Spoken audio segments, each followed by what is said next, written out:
Hello, hello. Welcome to another episode of the GSMC Wrestling Laureate podcast, presented by the GSMC Podcast Network. Thank you for tuning in to the Wrestling Laureate podcast. We have a great show for you on tap today. We have a little bit of SmackDown review, a little bit of WWE Raw preview, and on top of that, we also have a little bit of Becky Lynch news and her accomplishments visiting the White House. You know, as an Irish ambassador, I thought that was actually kind of cool. And make sure you stay till the end so we can talk about how Rikishi chooses a side between his sons, Jimmy and Jay, heading into WrestleMania. So before we start, I would like to ask you to like and follow the show, of course. And also, we get a number of questions from viewers that come in during the show. So, to ensure that your question gets read on air, I ask you to use the tips and donations link at the GSMCpodcast.net with your questions. Just put your question up on top of the list so we can have like a nice little back and forth conversation about wrestling, especially if you need a nice little wrestling buddy to talk to. I can be that guy. So also, it really helps the show. We love peace, love, and positivity. Give us a nice little positive, a little bit of feedback here. Again, the link is the gsmcpodcast.net. So, all right, let's go ahead and dive into our first segment here. All right, so WWE SmackDowns are starting to really, really, really heat up. Really heat up, like to the point where you don't want to miss it. You don't want to miss that show by all means, like record it or something, like set a reminder on your phone. Or I don't know, you just don't want to miss you don't want to miss smack you don't want to miss wrestling in general right now. We have so much stuff popping up, like in Ring of Honor, TNA, AEW, between Cody Rhodes and The Rock, by themselves are creating like this huge little like this universe that I don't know. I think it's pretty cool, and I think it's going to bring in a lot more WWE fans, which is super cool. Like wrestling, you be part of our family. We're living in that loving breed. So hey, we're always welcome to bring in family members, so to speak. So from WWE SmackDown, uh, um, let's go ahead and start with The Rock returning to Memphis, Tennessee. This guy loves this town. I think it has a lot to do with his love for Elvis Presley. Like I know Elvis Presley is like he's like a huge like country guy. And I know The Rock, he plays the guitar. And I don't know if any of you guys really saw the movie The Game Plan, where he actually, he plays the guitar and he sings just like Elvis. And I don't know, I think that obviously has to do a lot with his background.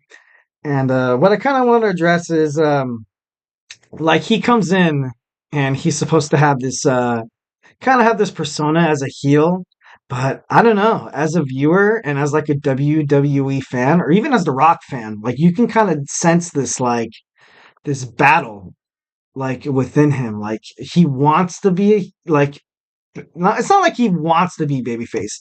He's so used to being liked by the crowd. And The Rock, obviously, he deserves it. Like, I don't know, like him coming in to kind of take Cody's spot in WrestleMania was a little, far fetched, and I think that was pushed by WWE creative. But I don't know. I don't know. Everybody was cheering for him, although he was kind of acting like a jerk. But like, The Rock he's hard not to cheer for. Like, he's one of those like he's just the face. He's been the face for the WWE for the longest time. He did a lot of work with the XFL, and right now he's like one of the head persons for TKO. And of course, right around I think it's like a week from now, the USFL and the XFL merged to have to have this amazing spring football league that The Rock is behind. That The Rock he has a lot of stuff on his plate. So I kind of think that when they brought him back and the way the whole WWE fans kind of reacted between him taking Cody's spot at WrestleMania, I think that kind of I don't know, it kind of messed up the story for that because if you think about it, you have the two biggest wrestling storylines of all time.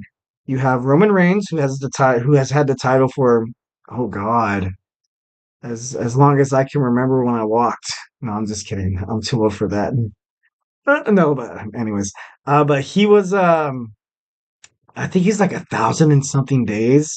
He's 1,000 and something days. He's approaching the Hulkamania. No, he's approaching his like reign at like as champion to kind of break it.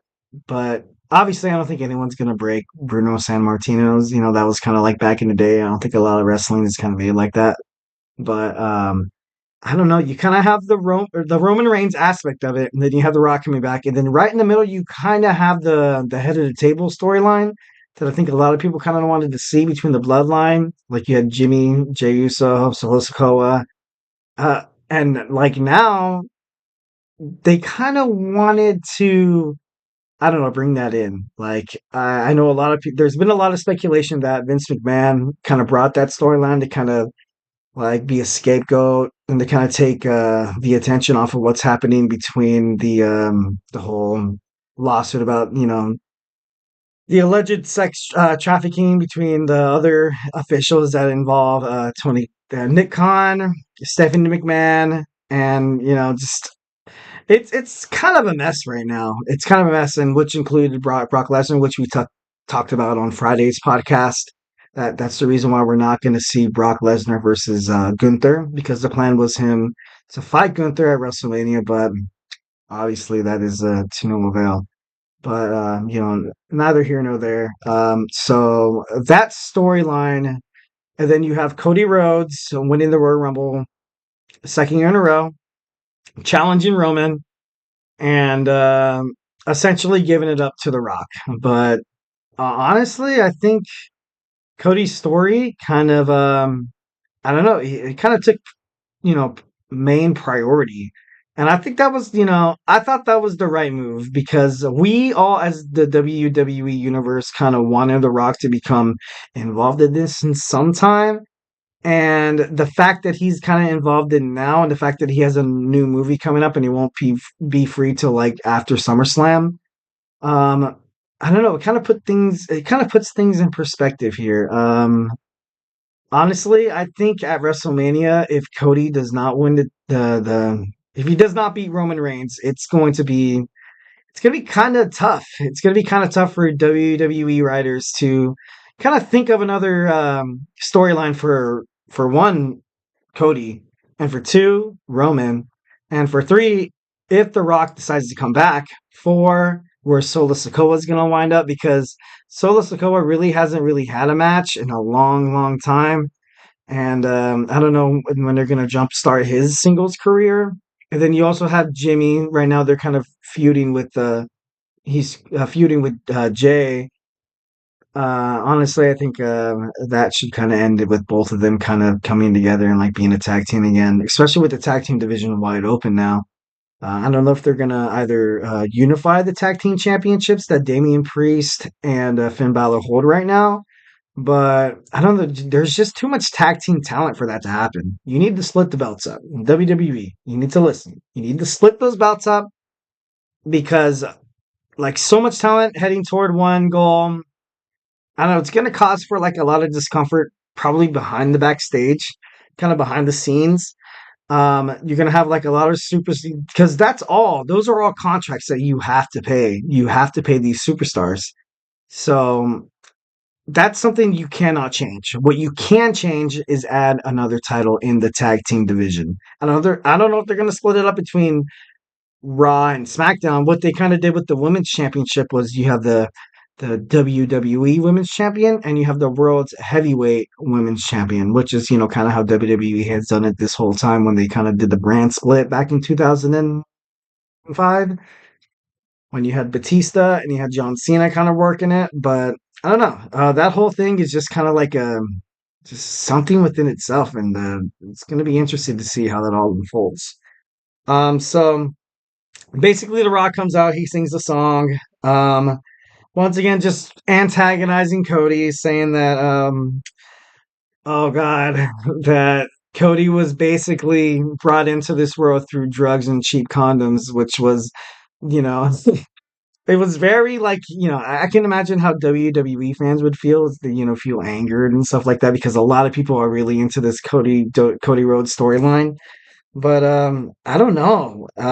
Him back in Memphis, Tennessee, like I don't know. Like I said, he's trying to be the heel. I think that's the reason why he kind of brought up John Morant and the whole gun situation. The NBA and stuff like that. But he also brought up Cody Rhodes' mom. He brought family into this, and that's like something you don't do. And I think like a lot of time, I know me. I am kind of I'm expecting like a huge pushback by Cody. I don't want to see Cody Rhodes kind of put it on the rug, be like, use his fancy words and be like, oh, I'm above you. No, I want to see Cody Rhodes get dirty. I want to see him start to like throw punches. I want to see blood. But that's just, obviously like I'm like part of the Attitude Era and I keep reiterating on this, but I don't know. I kind of want to see Cody Rhodes, stick it to the bloodline. I want to see him, fight back for what he believes in. And the fans, the WWE universe, come on, guys. Like, come on. We're too smart to know when it's fake. And that's when we kind of falter and kind of head down.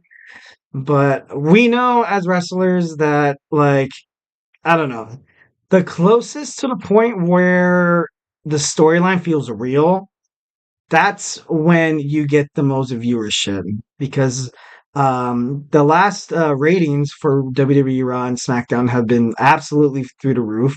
They were doing really well, better than AEW, Collision, Rampage, TNA, and all that kind of stuff. And that's why WWE is like I don't know. That's why they kind of prosper in this kind of thing. But kind of moving on before we run out of time here. So, oh man.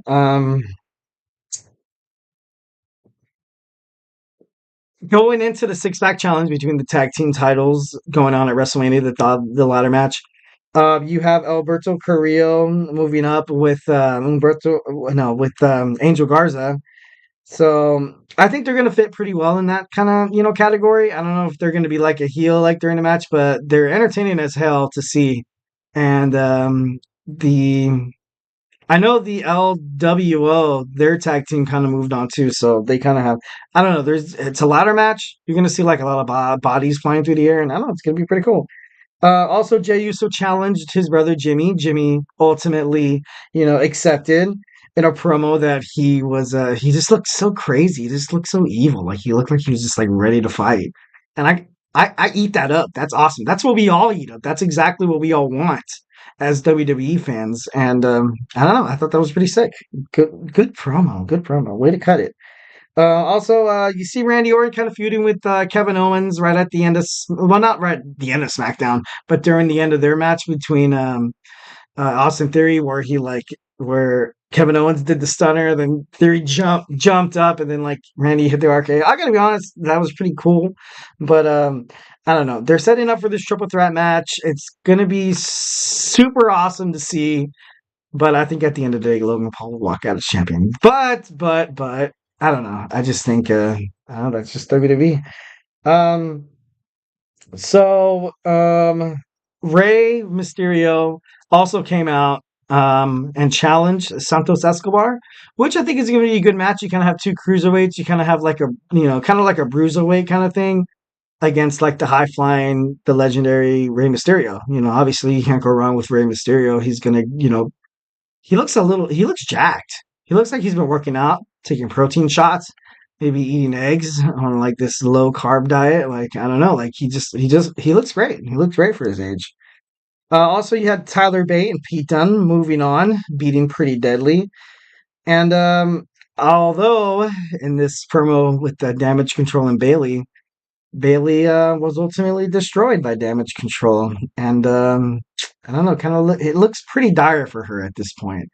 But Naomi tried to come out and try to help her, but to no avail. The numbers played, you have Dakota Kai, you have the Kabuki Warriors, and then you have the women's champion Io Sky. So right now, Bailey kind of has a huge uphill battle for her. So I don't know, kind of interesting to see what's next. All right, well, don't go anywhere. Next we have our Raw preview. We have the Obviously, the man Becky Lynch accepting a match against Nia Jax, a last man standing match nonetheless, especially so close toward Mania. What is she thinking? I mean, that's cool and all, but I don't know. We'll see. We'll kind of dive deeper into this as soon as we come back. Don't go anywhere. I feel like I'm losing my mind. Is everybody in the world blind? Please, Lord, give me a sign, a sign. I feel like I'm losing my mind. Is everybody in the world blind? Please, Lord, give me a sign, a sign. I wanna be the greatest. Everybody on the fake shit. I look around and feel like everybody is the fakest. I make this every day and I'm impatient, hoping one day I blow up from the basement. Statement, the top is so vacant. I don't hear shit that I think is amazing. Waiting for my day when I'm playing sold out shows for 1,000 faces. Hey, give me that crown, get in my way and to be put down. It ain't your place, all this my town. If I want that shit, then I'll get it right now. I'm losing it, the noose it fits. I'm losing shit, a stupid myth. You choose to live or choose to dip. You choose to fight or lose your grip and lose a gift. I feel like I'm losing my mind. Is everybody in the world blind? Please, Lord, give me a sign, a sign. I feel like I'm losing my mind. Is everybody in the world blind?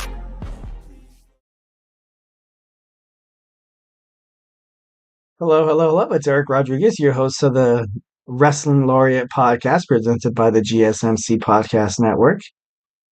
Just to kind of touch back on what we were talking about last time, our last segment, we recently spoke about our WWE SmackDown review, which included how Cody Rhodes is going to respond to The Rock and all of his just all of his insults. It's kind of go hard. It's really hard to go like back and forth with The Rock because The Rock is like someone who does it really, really well.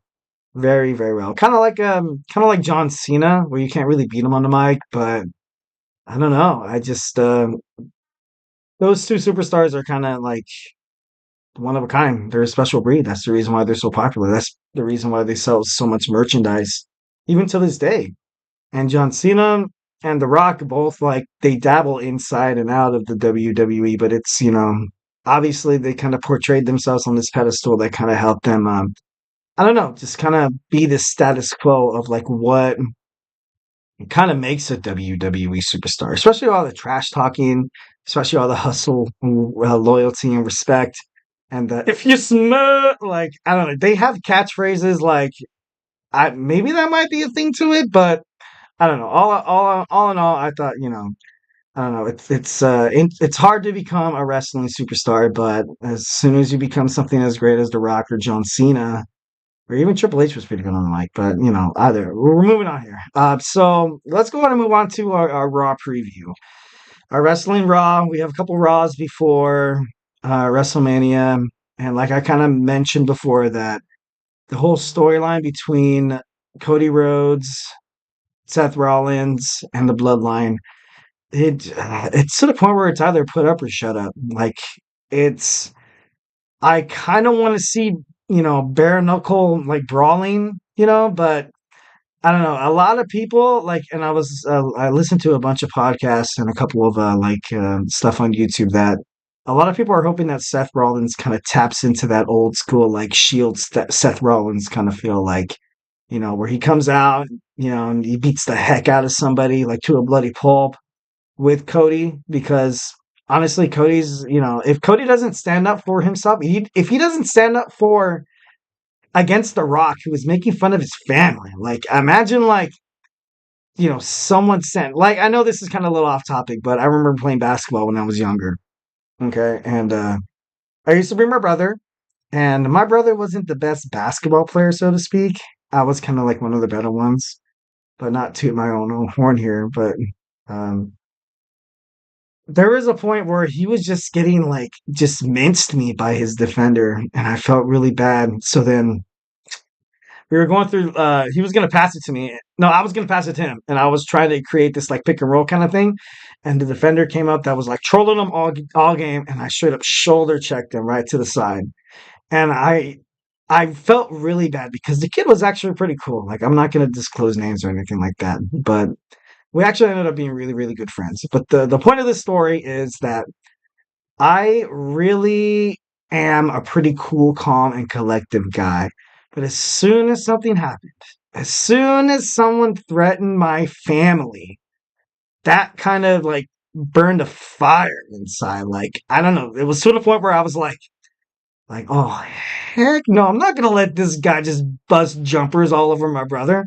Like, what is this? Like, I know the other guy's like 6'2" and my brother's like 5'7", but like I was gonna put him on my shoulders and be like a transformer or like come at me, bro. No. But anyways, like I don't know, like I shoulder checked him to the ground and like he kind of felt and he kind of looked at me like what the heck, dude? Like this is basketball. This is part of the game. And just like wrestling, it's part of the game. You need to trash talk. You need to be all you can be. You need to just beat the other competitor to the point where like he is like defeated. And I kind of thought about that and I was like, man, like when it comes to family, it gets kind of personal. It gets kind of personal on and off the court, on the field and off the field, also inside that squared circle and out of that squared circle. Like I know, like during the confrontation between Cody Rhodes and The Rock and Roman Reigns during the WrestleMania, like kind of like a promo, where he mentioned and he told The Rock and Roman Reigns that your family would be ashamed of you. Like, what are you doing? What are you doing to this wrestling? Why are you holding the WWE hostile as well as like the fans? You're holding this belt, and it should represent respect. It should represent just everyone who has held that title. And Roman Reigns so far, like, although he's been, I'm not taking anything away from Roman. I don't want to get super punched today. But I don't know. I just feel like the way the bloodline kind of interferes in his matches, like they're not really genuine matches, and that's the reason why I think Cody Rhodes kind of obviously he was robbed at Mania 39, but I don't know. It's kind of interesting to see how that all kind of steps up. So like kind of comparing the metaphor what I was talking about with my little brother that when you mention someone's family and if you don't like kind of step up your game or don't get kind of like a chip on your shoulder. Like I know Cody, his persona is like cool, calm, and collective, but Cody needs to go crazy. Cody needs to beat the heck out of The Rock. He needs to he needs to cut a promo where he needs to snap. And I think right now, like, I don't know. I think as a fan, I don't want to kind of see Cody kind of become like recluse and like not, step toward The Rock because then you think about it, you're like, oh, The Rock is just totally punking him. And as viewers, I know me, I don't want to see that kind of stuff. Like I want to see someone step up to The Rock. Not a lot of people can. Not a lot of people can, and Cody did it to a certain extent. It's just interesting to see what happens. What either I hope WWE writing doesn't mess this promo up. I hope they really don't do something to the point where it was like this huge match, this absolutely conglomerate of a match. Like this is like, this is going to be a match that's going to live in a lot of wrestling fans' mind for the longest time. And that's something that the WWE shouldn't F with, to be honest. Like, I'm just interested to see how it all unfolds. So, moving on here. So tonight on Raw, we have a more of a tag team qualifying match for the Six Pack Challenge ladder match. We have The Miz and R-Truth versus the Indus Sure. Honestly, I think The Miz and R-Truth are going to pick up to win. There's no reason why, not that I'm, doubting their, abilities to be like an effective tag team, but you kind of have Truth and The Miz. They've been feuding with the Bloodline, not the Bloodline. I'm too hooked up on the Bloodline. So maybe they are doing their jobs pretty well. Maybe all I can say is Bloodline. No, I'm just kidding. Um, no, you kind of have Damian Priest and Finn Balor from the Judgment Day. They've been feuding with R-Truth ever since R-Truth wanted to be part of the Judgment Day, and obviously that was not to happen. So R-Truth found himself a partner in The Miz, and I think they're going to make it to the six-pack challenge. But I think that would be better for ratings, and I think that's what the fans want to see. All right, next we have Alpha Academy versus Kofi and Xavier Woods. So New Day.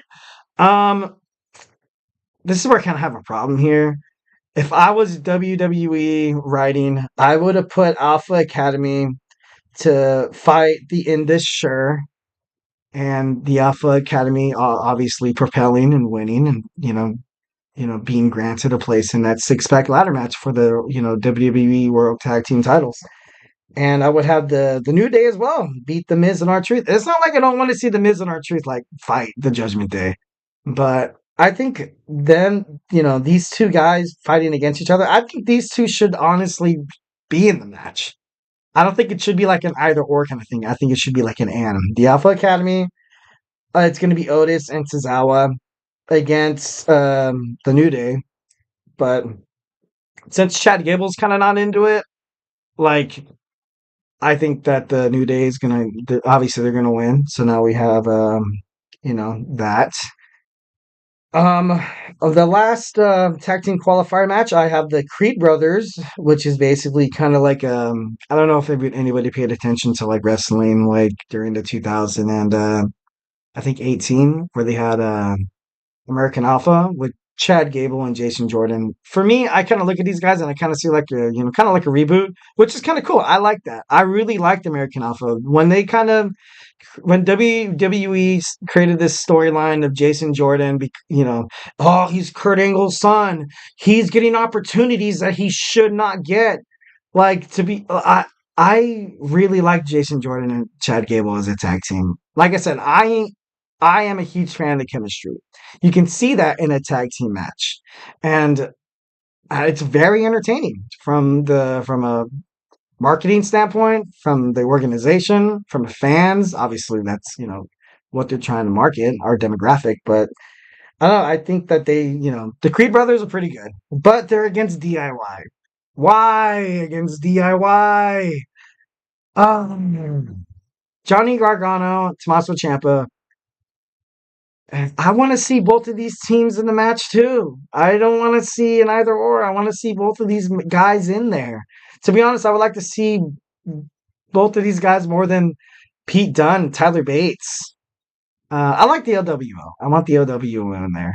And I know that Angel Garza and Humberto Carrero are kind of there to kind of, I think WWE writing they're putting these cruiserweights slash welterweights slash people who can compete for the Intercontinental Championship compete, of course, against Gunther. But I don't know. They want to tear the roof off this place. Honestly, this is going to be a huge match. I don't know if anybody's been looking at the WrestleMania 40 match card already, but Saturday and Sunday, it's going to be huge. You got to call off. I might call off on Saturday. I don't know, maybe. But so to kind of finish it off here, we have about a good like 2 minutes. I know this is probably going to take more than 2 minutes, but these two women had been just beating the like shiitake mushrooms out of each other. Like you have Nia Jax, Becky Lynch, the man Becky Lynch, who recently joined, who recently visited the White House, which I think is pretty darn cool. Just pretty darn Becky Lynch for president. Why not have the first women president be a WWE superstar? I don't know. I'm just saying. I'm just saying here, but I don't know. This match is it's going to be brutal for both superstars, but not, Nia Jax had her shot at Elimination Chamber, ultimately coming up short in Australia against Rhea Ripley, but I don't know, Becky challenging Rhea Ripley this close to Mania, like I don't get it. Like she's fought her battles. She's obviously proved herself as a competitor, as a champion. She's won the NXT, SmackDown, Raw Women's Championship, and I don't know why she feels like she needs to just, keep fighting. But, we love a fighting champion. And there are two styles. We have Rhea that's probably resting to the max, and then you have Becky that's just fight after fight after fight after fight. She gets stronger after every fight. different styles. Um, Maybe this helps Becky become a better competitor, but honestly, I see Becky Lynch winning this match. I know there's going to honestly, I'm going to go ahead and give you the Eric Rodriguez guarantee that there will be outside interference by Liv Morgan, Rhea Ripley, and should I include a third? No, I don't know. Just to get kind of wild, like maybe Jade Cargill comes in. Just we all need a wild card. We all need a wild card. Maybe she comes in and starts fighting, and I don't know, stuff hits the fan. Like I don't know, I don't know. I just think these, obviously these three superstars or these two superstars are like, the best that WWE has to offer. So why not put the best against the best? A couple of Raws before Mania, but you know, I just hope that Becky, why are you doing this? What are you doing, man? Like you already have the match at Mania. Who are you? What are you Becky. Oh, Becky. All right. Well, speaking of Becky, um, our next segment is going to be featured about Becky Lynch and her. I don't know, just kind of just a little bit of her background. She was recently invited to the White House. She wrote her book, The Man.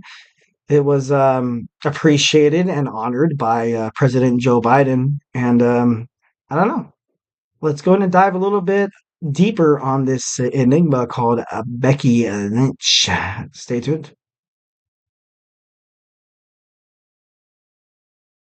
For the best and latest podcasts available anywhere, go to the podcast app on your cell phone and type in GSMC to access free content-rich podcasts on health and wellness, book reviews, sports, entertainment, relationships, social media, movies, technology, finance, and even weird news. Subscribe and download the GSMC Podcast Network's family of shows, available everywhere podcasts are found.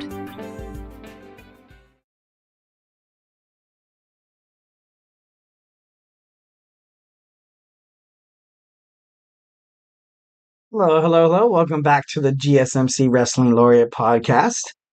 Just kind of touch base on what we were talking about earlier today. If you want to check out earlier segments, segment 1 and 2. Our first segment was about our SmackDown review, which was pretty heated, honestly, between The Rock and Cody Rhodes, and also our Raw preview, which we're going to get a lot of SmackDown action. Well, not SmackDown. Oh man, not like SmackDown the show, but it's like SmackDown action between the tag team division, finding out who's going to make the six-pack challenge ladder match to face Damian Priest, Finn Balor, and try to dethrone those guys with Judgment Day. I know it's so weird when I say Judgment Day and New Day. Like I know it's totally different, like styles of wrestling, but Judgment Day, like New Day, like I don't know. But that's just me as a wrestling fan. I'm a dork. I'm sorry. So all right. Moving on to our next, we have honestly probably one of the best women's wrestler of our times. Becky Lynch is I don't know. As soon as WWE kind of went a little more global, Becky Lynch just she stood out. Like she's talented. She's gifted. Not a lot of wrestlers kind of have that it factor that Becky Lynch kind of brings to the table. And you can kind of see that through wrestlers, either women's wrestling. You can see that on either, Ring of Honor, TNA, AEW, NXT. And like, I'm not trying to dog on women wrestlers, or I'm not trying to say that like, Becky is better than everybody else and everybody else sucks. Because everybody kind of, everybody has their own, God-given abilities. Everyone has their talents. Everyone's good at something. Everyone is, you got to play to your strengths, and I think Becky did, pretty well, within that. So I kind of did a little bit of research on Becky, and this next fact kind of made me, I kind of respect her a little more here. She used to work at an Irish pub, where there was probably bar fights like crazy, like guys like Sheamus and like Hornswoggle. I'm just kidding, no, but um. But I don't know, just I don't know if you've ever kind of lived the life of like a bartender. Like I never have, but I've been to a couple of bars, and I know that it's not the best and like comfortable place to work because it's very hostile. Obviously, you have guys, women, getting super, super just like inebriated. And I don't know, you got to be ready to defend yourself at all times. Like I think that kind of made Becky more of like I don't know, it kind of made her strong. Like I don't care if you're like 300, 400 pounds. I've tossed guys like you out of my bar before, so it's not like someone has like Nia Jax or Rhea Ripley coming at me. I'm not like that really terrified. Um, and to be like, she's still only 37 years old. She's only 37 years old. She still has a lot of wrestling in front of her. I know she does. She's a fighter.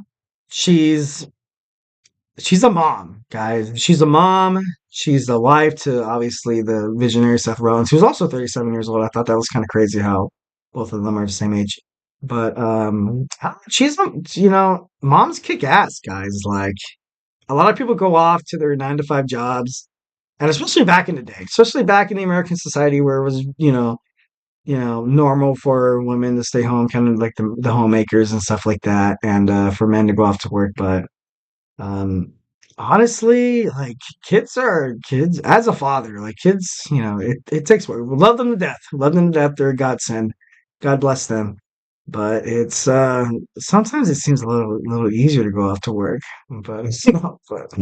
Um, but I don't know. Mothers are strong, guys. That's kind of what I want to, to get out of this. She has a 3-year-old daughter with Seth freaking Rollins. I don't know if she wears the cool little stuff that Seth has. I wonder if during that time or during like just whenever there's like a music thing going on or like washing your hands, because I know like during like that time as a father, I'm like, we kind of have songs that we create as parents to kind of just like help the children like for me, I don't want to seem a little too dorky here or too dad, but like sometimes like when the kids are brushing their teeth, like this is the way you brush your teeth, brush your teeth, brush your teeth. This is the way you brush your teeth. We do it all the time. And I don't know, I wonder if like Seth Rollins like is oh what oh, I don't know. I just think that would be pretty cool. Like, obviously, you have WWE superstars in your household. It's gonna get pretty crazy. It's gonna get pretty crazy. You're gonna have I don't know. I think WWE superstars are probably just as dorky as us WWE fans. Or maybe that's just me being wishful thinking. Maybe it could be. I don't know. Anyways, so I gotta say, you know. and so she's been wrestling since she was 15 years old. Okay, so just let's just kind of take a look at that. I want you to think about what you were doing at 15 years old. What was I doing? Hmm. I was 15 years old. I was watching wrestling. I was watching wrestling. I was watching WWE Raw. I remember I was such a huge Trish Stratus fan. I used to have posters all over my walls and stuff like that. And not to get a little personal, but I used to like, work out in front of them to kind of like impress her. Or like, I know it's just a paper on the wall. But no, I'm just kidding. But no, like when I was 15 years old, basically like I was just kind of living life. Not a lot of people know what they're doing at 15. You kind of just ride the wave, bro. Like I don't just playing sports, hanging out with my friends. Becky Lynch started wrestling when she was 15 years old. She knew what she wanted to do. She was determined. She was just like absolutely tenacious toward this dream of becoming a superstar in the pro wrestling business. I'm not sure if it was WWE from the start. Of course, there's other there's other like pro wrestling entities. I can imagine 2000. Well, she's 37. She's 6 years older than I am. So I can imagine during her time when she was 15, she was kind of looking or watching. Obviously, I think the NWA was there for sure, the North Wrestling Alliance, and obviously WWF. Now WWE. I don't know if we're going to say WWF, but um, I think WCW was back in 1996. I could be wrong. Um, New Japan Wrestling, I don't know how far that goes back, but I don't know. A lot of wrestling, and you can watch like a lot of these superstars, like I bet you when she was growing up, she was probably watching wrestlers like Andre the Giant, Ric Flair, Bob Backlund. She was probably watching a little bit of like Shawn Michaels during his kind of middle years. Triple H, the Undertaker, kind of grown up from Mean Mark to obviously the Ministry of Darkness, which obviously did wonders for him. I remember when Kane wasn't the fire guy, like he was a dentist, and he was trying to be like that evil dentist that'll beat you up or that'll, kind of like a horror movie. I think there was actually a horror movie that was based off of a dentist, but not. Anyways, moving. We're here to talk about Becky Lynch. So Becky Lynch. So she was the first ever woman to main event WrestleMania, which I thought was obviously it's a huge goal. Growing up during the time of wrestling, you never really had like a women's match kind of main event. You always had the WWE champion. You always had the world's heavyweight champion. Like for me, growing up and watching WrestleMania main events, it was Triple H, Shawn Michaels, John Cena, Batista, The Undertaker. The Undertaker didn't really main event WrestleManias because he had his own like little streak. That within itself was kind of like an entity of his own, where like, oh, who's gonna break the Undertaker streak? So that was Edge was there as well. I remember Sheamus coming up. I remember Sheamus's first match. That's crazy. I remember Daniel Bryan. Um, I don't know, just all these guys like just coming and going through the WrestleMania main event ranks. And then one year, women's wrestling propelled themselves during the women's evolution to be more popular than the guys, basically. And that's just something that's huge, especially in the world of wrestling, especially as a wrestling fan. Like, I felt lucky to see Becky Lynch main event WrestleMania. I can tell my kids, who I hope become wrestling fans, um, I watched a woman main event WrestleMania. I've seen how strong women can be. Women are just as strong as men, just as talented, just as aggressive and tenacious and willing and ready and determined to fight for what they want in this world. Like, and like I said, not to get too personal, but I was brought up from a single mother. I was, I had a chance to see how strong women could be, and to be honest, I thank God every day that I had a chance to be in that position where I can see how strong a woman could be. Like a woman raised me, and I turned out just fine. And that's not a joke. Don't laugh. Don't laugh. I'm just kidding. No, but what I'm trying to basically say is that women kick ass, guys. Women kick ass, and Becky Lynch is definitely kicking some ass, which is love Becky, love Becky. All right, we're gonna end this segment and like just kind of go over kind of a few accolades that Becky Lynch has. So she was an NXT champ. It took her from being the four horsemen. You had Sasha Banks, her, Charlotte, and I think Bailey. Was it Bailey? I think it was Bailey. And essentially, she had to go back.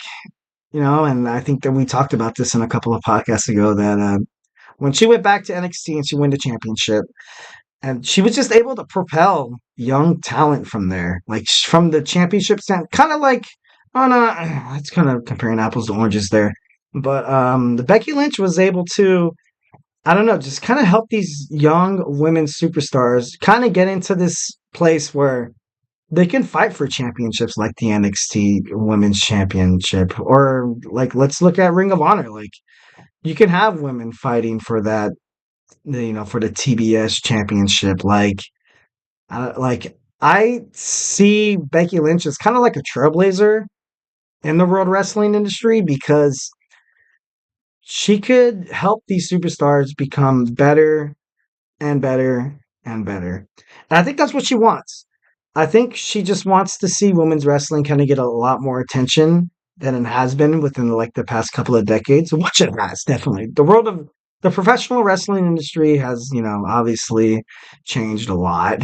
a lot. Like I don't even want to mention back in in the Attitude Era what what women did to compete. But well, the way they're doing it now is right, and I think WWE needs to just keep going, keep promoting these women, keep like you have Bianca and how we have Jade Cargill, which I'm have high hopes for. And there's many, many, many, many more. She was also a women's tag team champion. She was a 4-time SmackDown women's champion. And she was 2-time Raw women's champion. And she was also a 2019 Royal Rumble winner. And I think that's when they started incorporating the women's Royal Rumble. But I don't know. I remember it being entertaining to sell because I think she was in a match earlier, and I think she just got super injured, and then she came out, and then she started kicking some and that's how she found herself at WrestleMania. To be the first woman to ever, well, first one of the women's, the first main event WrestleMania. So good for Becky. I hope nothing but the best for her. She's amazing. All right. Okay, so our next segment, don't go anywhere. We are going to talk about Jimmy and Jay Uso, obviously part of the bloodline, part of that family between The Rock, Nia Jax, Tamina, just all those Rikishi, Umaga, and this bloodline goes on for just ever, guys. This is like a wrestling family. This is like just something that's inherited and inherited, and these God-given abilities seem like they are being handed down to these third and fourth generation superstars like Jimmy and Jay Uso. But I recently read an article saying that Rikishi has I don't know, he's kind of not picked sides. Well, yeah, yeah. Well, the article basically said that Rikishi has, officially kind of picked a side to what he wants to see at WrestleMania between his two sons. So, hey, don't go anywhere. We have Jimmy and Jay Uso news next.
Hello, hello, hello. This is your man E here on the mic for the GSMC Podcasting Network, representing the Wrestling Laureate podcast. So we recently talked about Becky Lynch and how amazing she is. We talked about our WWE Raw preview and how Becky Lynch is kind of, just kind of digging herself, in her own hole here. Like it's kind of like training for a marathon and working out leg day like 4 days in a row. Like, what is you doing, dude? Like, no, I'm just kidding. But and we also had our SmackDown review. What happened obviously last Friday, where Cody Rhodes and The Rock are just making things heat up so much more, and how Cody should I don't know. Cody should probably take a page out of William Regal's book and power the punch, get some brass knuckles, like. Like, let's destroy that Hollywood face right to the Tooth Fairy. This is for Dominic Toretto, like The Rock, but no, anyways, moving on. So Jimmy and Jay Uso honestly has been kind of the best tag team in the professional wrestling industry, hands down. Like, obviously, you have people like the New Day, and then you have that, you kind of had that nostalgia fact of Matt and Jeff Hardy coming back a couple WrestleManias ago and winning the tag team titles, but I kind of wasn't really bought on that. I was actually a little upset because I remember Enzo and Big Cass was in there, and right at that point, Enzo and kind of Big Cass were, kind of like over at the point, like, you know, my name is Enzo Amore, and I no, like, I don't know, I kind of miss that kind of like in your face like wrestling. Like he was good on the mic, but obviously stuff happened that were to the point where he wasn't allowed at WWE events anymore, and Big Cass went on to fight for AEW, and I think him and Carmella were dating, but now I think Carmella is dating. I think she's married to Corey Graves now with a kid and all that stuff. I'm not trying to, just kick Big Cass and Enzo more, I'm not. Anyways, let's just move on. Let's just move on. Okay.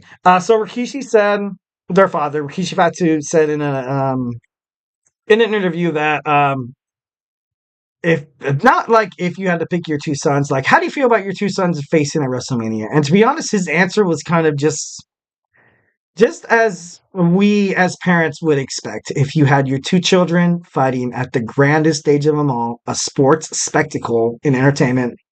And honestly, this is kind of around the globe, wrestling is kind of viewed like the FIFA World Cup. I don't know a lot of soccer fans out there that are going to agree with me, but wrestling is huge, especially in countries across the United States. You have England. Yes, there's a couple of in Africa. They have a couple of independent circuits there.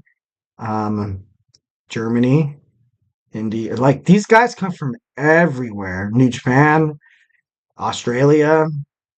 Like, and I'm just saying this because I looked recently at Wikipedia of wrestling fandoms that are out there, and there's a lot of them, guys. Like there's a lot of them. There's probably like a lot of talent. Like kind of like when the WWE, no, kind of like when the NBA kind of goes for their draft, and that's like with football, baseball, hockey, whatever. There's probably a couple of people that kind of hide under the radar here. Either they weren't seen by scouts, or maybe they were injured that day where scouts were there. But there's a lot of talent that don't get picked up by major sports teams. Well, in this case, the WWE. So I don't know. Like, I'm excited as a wrestling fan to just see more and more wrestlers, different faces, different types of personas, different storylines, different abilities, and just different like match settings. Like we all want to be, as wrestling fans, we all just want to be entertained. Obviously, it's the World Wrestling Entertainment business. We're in the entertainment industry. So I don't know. It should be interesting. Wrestling's taking off. Wrestling's taking off. That's why I'm urging everyone, if this is your first time, you know, partaking in a wrestling podcast. You have WrestleMania around the corner. I know some people don't become football fans until they watch the Super Bowl with Taylor Swift and Travis Kelce on it. But this is the perfect time to become a wrestling fan, guys. This is the time you can hang out with guys like me, just chatting it up, talking about wrestling, talking about how Roman Reigns is going to lose but never loses. But no, I'm just kidding. Okay. So like I said, Rikishi's proud of his sons, obviously. Proud of his two sons. And he kind of took like a beneficiary like perspective on it. It's beneficiary for both of these superstars to be part of WrestleMania, which is true. It's so totally true. Like last year they were part of WrestleMania, but they were backing up, their cousin Roman Reigns, the tribal chief.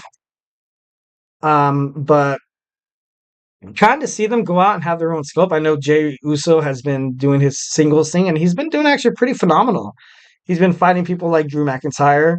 He's been fighting I think he fought Damian Priest as well. Like he's trying to make a name for himself, and as soon as they find someone suitable to beat Gunther, I think he could be in talks to be one of the best intercontinental champions in the WWE. But we'll see where that storyline lands.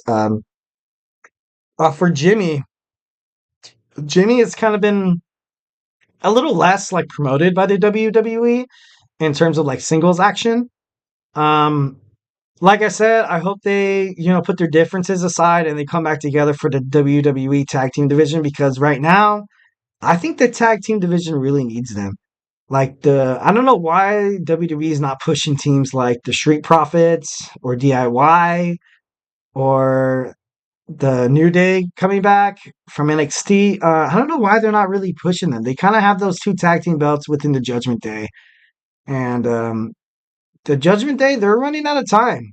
They're running out of time. The Senior Money in the Bank's right around the corner. So Damian Priest has to figure out if he wants to be a singles wrestler or a tag team wrestler. And honestly, I don't really see Damian Priest as a kind of like a singles competitor, but I just think the tag team belts would be better around the waist of like a team like the Street Profits, the New Day, DIY, the Usos again, um, Humberto Carrillo, Garza, also the LWO. And I'm just kind of saying this because, like, as a wrestling fan, I want to see the champions kind of like, I don't know how to explain it, kind of like as a tag team, like level wise. Like right now, you have Damian Priest, who is in fact could probably compete for the heavyweight championship, and you have Finn Balor, who could in fact compete for the heavyweight championship, but as soon as like he separated his shoulder in his first ever Universal title defense against Seth Rollins, he was kind of never the same, or kind of pushed by WWE after that. Like I know Triple H, like he loved Finn Balor, like he loved him a lot, but Vince McMahon took over once again a couple years ago and didn't really see much potential in Finn. But I really would like to see Finn Balor fight in like heavyweight matches, but I think the WWE is just getting way too big nowadays. But we'll see where all that winds up. Like I said, Rikishi thinks that the two brothers fighting is kind of like a win-win, which is true, which is 1,010% true. But he knows that Jay right now is kind of, you know, propelling himself in that singles category. He's kind of blasting himself into that world, into that kind of universe where he can fight people like Gunther, where he can fight people like Drew McIntyre. Hell, he might be able to fight for the WWE Championship as soon as, though Drew McIntyre, if Seth Rollins wins. I think if Seth Rollins beats Drew, I think his next competitor should be Jey Uso. Jey Uso has been very, very phenomenal. And that would be kind of like a entertainment and kind of be an achievement within itself right there. Like I said before, they're multi tag team titles, title holders. So I don't know. I think that WWE needs to make this work to the point where the Usos get back together. So, anyways, ladies and gentlemen, that's all I got for you today. Thank you for tuning into the Wrestling Laureate podcast presented by the GSMC Sports Network. Your support means a lot to us, obviously. So please remember to subscribe to the show and leave a positive review. We love peace, love, and positivity here at the GSMC Podcasting Network. It really does make a difference, guys. We really, it really, really does. And we invite you guys to go ahead and show me your best Superman Punch imitation by Roman Reigns, and click that follow on Facebook, Twitter, Instagram, TikTok, or even on YouTube. Subscribe. You can get more videos that include this guy. And also remember to, we also have other podcasts on this network.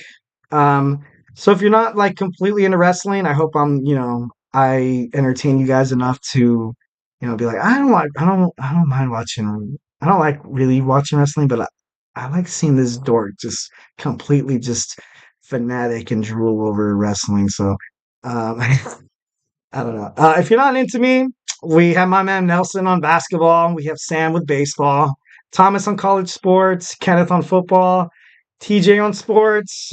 We also have the Andrew Tate show, where the tribal chief of podcasting is, hanging out with, Faith, discussing just a lot of news about that's happening in the sports entertainment industry. So, hey, why don't you one day drive by YouTube and just kind of get lost in the GSMC Podcasting Network? We will entertain you guys.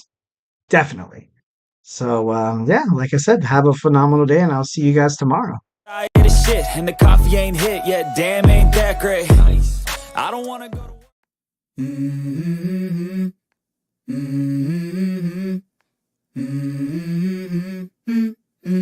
Let's go.